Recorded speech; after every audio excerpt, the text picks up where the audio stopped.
Sebuah pertemuan puncak yang dinanti-nantikan antara dua pemimpin dunia, Vladimir Putin dan Donald Trump, akan digelar di Alaska 15 Agustus ini. Namun, di tengah isu perdamaian yang hangat, muncul pertanyaan besar, di manakah posisi Presiden Ukraina, Volodymyr Zelensky? Washington Post melaporkan, mengutip sumber terpercaya, Presiden Zelensky tidak diundang dalam pertemuan penting ini. Kabar ini mengejutkan, mengingat Ukraina adalah pusat konflik yang akan dibahas. Meskipun sempat beredar rumor bahwa Zelensky mungkin akan terlibat, Gedung Putih kini fokus pada pertemuan bilateral antara Putin dan Trump atas permintaan Rusia. Pertemuan ini menjadi semakin krusial karena Trump, Presiden Amerika Serikat, telah mengisyaratkan kemungkinan adanya pertukaran wilayah demi keuntungan kedua belah pihak. Namun, wacana ini langsung ditolak mentah-mentah Zelensky. Zelensky menegaskan konstitusi Ukraina melarang konsesi teritorial. Sikap tegas ini membuat hubungan Zelensky dengan Trump kembali memanas, terutama setelah pertemuan mereka yang tegang di Gedung Putih awal tahun ini.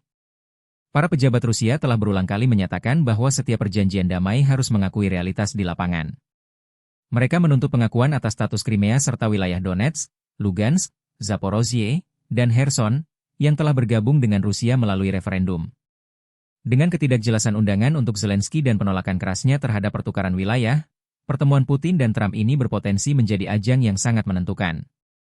Apakah pertemuan ini akan membuka jalan menuju perdamaian, atau justru menambah ketegangan baru?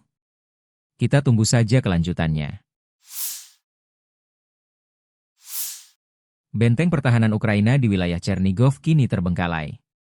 Dari udara, kamera drone Lancet milik relawan utara Rusia merekam momen dramatis, dua unit ekskavator yang tengah menggali parit untuk membangun pertahanan dihantam serangan tepat sasaran. Video dipublikasikan 10 Agustus 2025. Serangan dilancarkan kelompok pasukan Sever relawan utara Rusia. Dalam rekaman, ekskavator yang berada di dekat desa Zadovo dan Mashevo terlihat hancur setelah ledakan. Semua terekam jelas kamera pengintai Rusia.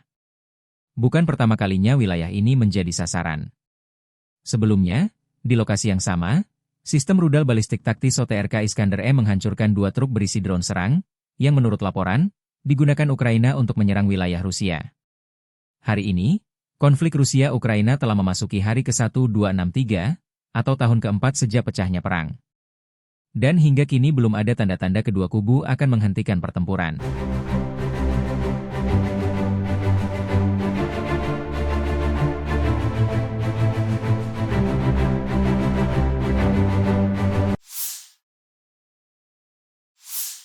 Kubu Ukraina dan Rusia melansir perkembangan terbaru dari garis depan.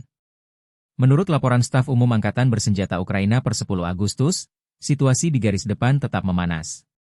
Dalam 24 jam terakhir, dilaporkan terjadi 118 kontak senjata, menjadi cerminan intensitas pertempuran yang tak kunjung surut. Di sejumlah titik, pertempuran sangat sengit. Di arah Slobodansky Utara dan Kursk, 6 bentrokan tempur terjadi, di mana Rusia menjatuhkan 11 bom berpemandu dan melancarkan 195 serangan artileri. Di Slobodansky Selatan, pasukan Ukraina berhasil menangkis 3 serangan musuh di dekat Vovchansk.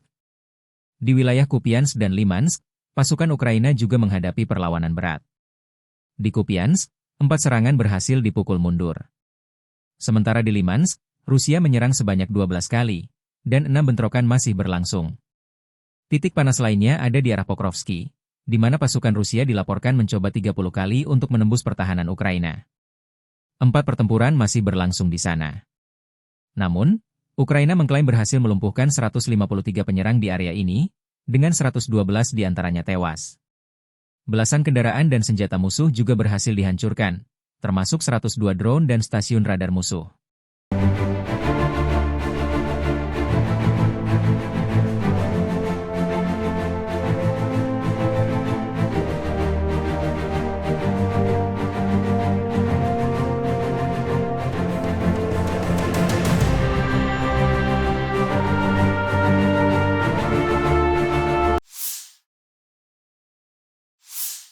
Di sisi lain, Moskow juga mengklaim keberhasilannya. Kementerian Pertahanan Rusia melaporkan telah menyerang pusat-pusat logistik Ukraina, termasuk pusat kereta api di Dnepropetrovsk, depot drone, dan area penempatan tentara bayaran asing. Sistem pertahanan udara Rusia juga disebut-sebut berhasil menembak jatuh 2 rudal Neptune, 3 bom berpemandu, 6 proyektil HIMARS, dan 372 drone sayap tetap. Kerugian yang diderita kedua belah pihak terus meningkat. Staf Umum Angkatan Bersenjata Ukraina mengklaim melumpuhkan sekitar 950 tentara Rusia dalam sehari terakhir, menambah total korban menjadi lebih dari 1.063.000 jiwa sejak invasi dimulai. Klaim ini tentu saja sulit diverifikasi. Sementara Rusia melansir sejak melancarkan operasi militer khusus, Angkatan Bersenjata Ukraina sudah kehilangan 665 pesawat, 283 helikopter, 76.185 kendaraan udara nirawak, 625 sistem rudal anti pesawat, 24.519 tank dan kendaraan tempur lapis baja lainnya, 1.584 kendaraan tempur MLRS, 28.360 senjata artileri lapangan dan mortir dan 39.418 unit kendaraan pendukung militer. Pertempuran sengit ini menunjukkan bahwa meskipun perang sudah memasuki tahun keempat, pertempuran masih jauh dari kata selesai.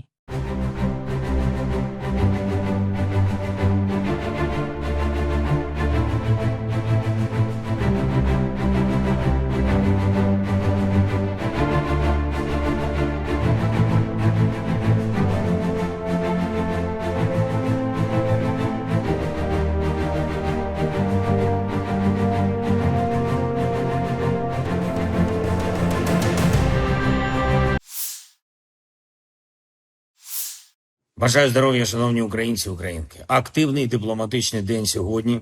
І від ранку координація з партнерами. Британія, Франція, Фінляндія, Естонія, Данія, Іспанія. Дякую всім за чітку підтримку. Перше. Має бути чесне закінчення війни. І саме від Росії це залежить. Саме Росія має закінчити війну, яку вона почала. Друге. Україна та всі партнери однаково сприймають необхідність припинення вогню. Припинення вбивств. Тільки один суб'єкт цьому протистоїть. Це Путін. Його єдина карта на руках – це можливість вбивати, і він намагається продати зупинку смертей максимально дорого. Важливо, щоб це нікого не обмануло. Потрібна не пауза у вбивствах, а реальний тривалий мир. Не припинення вогню колись там, потім, через місяці, а негайно. Президент Трамп мені так говорив, і я це абсолютно підтримую. Третє. Я ще не чув, що будь-хто з партнерів засумнівався в можливості Америки зробити так, щоб війни не було. Президент Сполучених Штатів має важелі, має рішучість. Україна підтримала всі пропозиції президента Трампа, починаючи ще від лютого. Припинення вогню. Всі формати підтримали. Зустрічі з російською стороною ми забезпечили. І забезпечили конструктивно. Ми зробили обміни і готуємо наступні. Вже більше розуміння щодо списків. Розраховуємо на результат. Так само потрібен результат на рівні лідерів. Достойний результат, щоб життя людей зберегти. Щоб світ цінував результат і був вдячний лідеру, який його принесе. Контакти з американською стороною тривають майже цілодобово, на різних рівнях, і ми не робимо все публічно. Тактику Путіна всі добре бачать. Він боїться санкцій і робить все, щоб зіскочити з них. Він хоче обміняти паузу у війні, вбивствах, на легалізацію окупації нашої землі. Хоче вже вдруге отримати територіальну здобич. Йому дали взяти Крим. І це призвело до окупації в Донецькій та Луганській областях. Він не отримав превентивного покарання, коли зібрав контингент на наших кордонах. Це призвело до повномасштабної війни та окупації ще частин України. Зараз Путін хоче, щоб йому пробачили захоплення півдня нашої Херсонщини, Запоріжжя, повної території Луганщини, Донеччини, Криму.